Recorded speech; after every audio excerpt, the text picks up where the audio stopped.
Like many people, I recently caught the pickleball bug. After buying and wearing out a number of expensive paddles, I thought to myself, what would it take to make my own paddle? This is usually how our projects or new product development starts. We often think, how do we make it?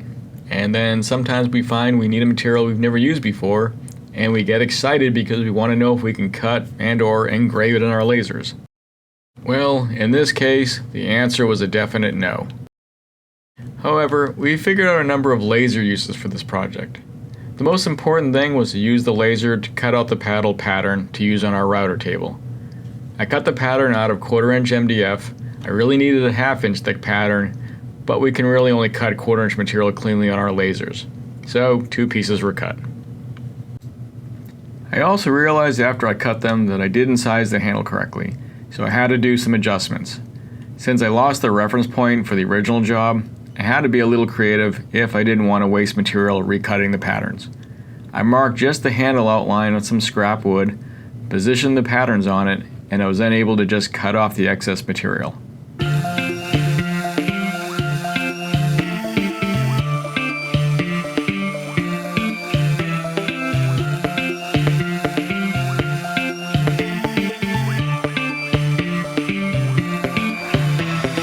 Now, while some paddle fabrication is occurring on screen for your viewing pleasure, I think it's a good time to talk about why finding new projects are important for yourself and your business. The best projects are those that take you out of your comfort zone. It's super easy to get lazy and complacent doing the same stuff day after day. So, if you've finally gotten bored engraving the same coasters and crap as everyone else, force yourself to be creative and make a one-off project every once in a while. Find something that forces you to learn new things. It might require you to use tools you haven't used before, or maybe use existing tools in a different way. If you can become a jack of all trades, this will open up so many possibilities. Aside from giving you process improvements and or product ideas for your business, you'll be able to easier envision how to approach and complete future projects. Okay, rant over. And if any of you are interested in making one of your own, we'll include links to all the materials used and the paddle template in the description below.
I was able to use the lasers to cut pieces of balsa wood for the paddle handle. This could have all been done by hand using conventional tools, but since the laser was available, why not? Also, we had never cut balsa wood until now. There was just never a product or project that required it. As you can imagine, the laser cuts through it like a hot knife through butter. If this was something I plan on making a lot of, I would have made maybe one side of the handle and then made a urethane mold and cast copies of it in a lightweight resin. But we're not going into the pickleball paddle business, at least not today. So this was all done completely and slowly by hand.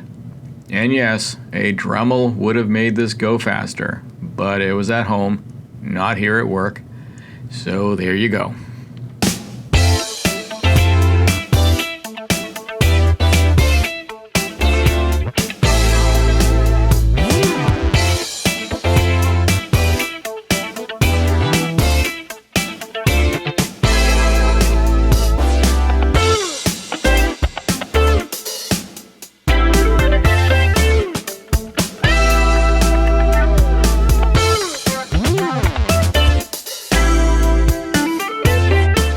Another part of the paddle I could make using the laser was to cut a piece of plastic for the butt cap. And if you don't know what that is, it's this thing on the end of the paddle's handle. I cut the basic shape out of some scrap plastic, and since the material was already masked, I took advantage of that by also lightly cutting our logo in it. I'm painting the logo using the mask as a temporary stencil, but I normally would have just cut and added a vinyl decal. But I wanted to see how many parts of this project I could do with a laser.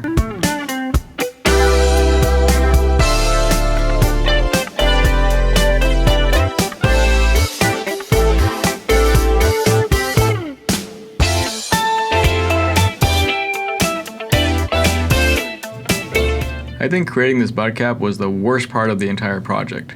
This is another thing that I'd end up making from a light resin if I had a lot more to make.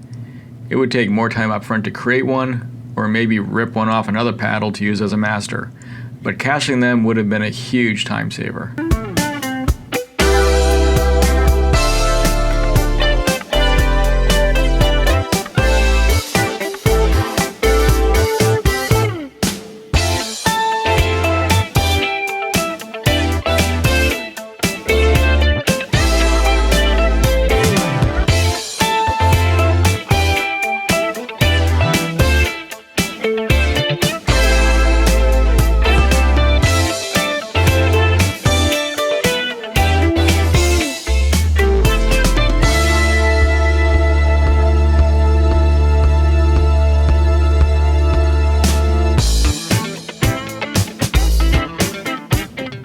The one crappy thing about this honeycomb material is having to finish off the open edges. I didn't really need to on the handle, but it just felt incomplete without running some plastic trim along it. I thought I might add a little more strength to the handle too. Everything was sealed and secured with some super special rare vinyl tape, which is also known as electrical tape. This honeycomb material has a nice, slightly rough texture to it, which is great for the paddle surface.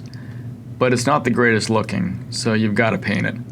I only use light coats of spray paint to try to keep some of that texture. Now, I couldn't just leave the paddle all white like that without adding a large version of our logo to it. But in this case, I couldn't make a sticker, as it would interfere with the paddle's function and also make it illegal.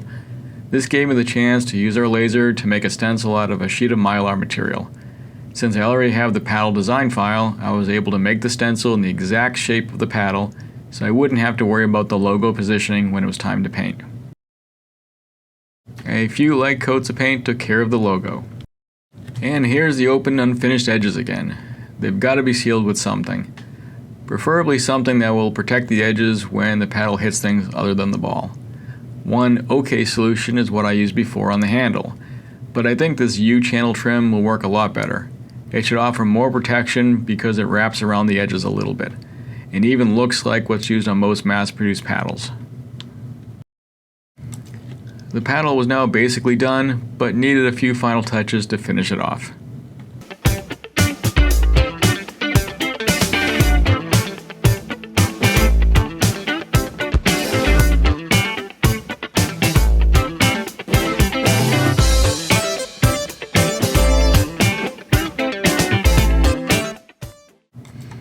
I have to say that wrapping the handle with a new grip to complete this project was very satisfying.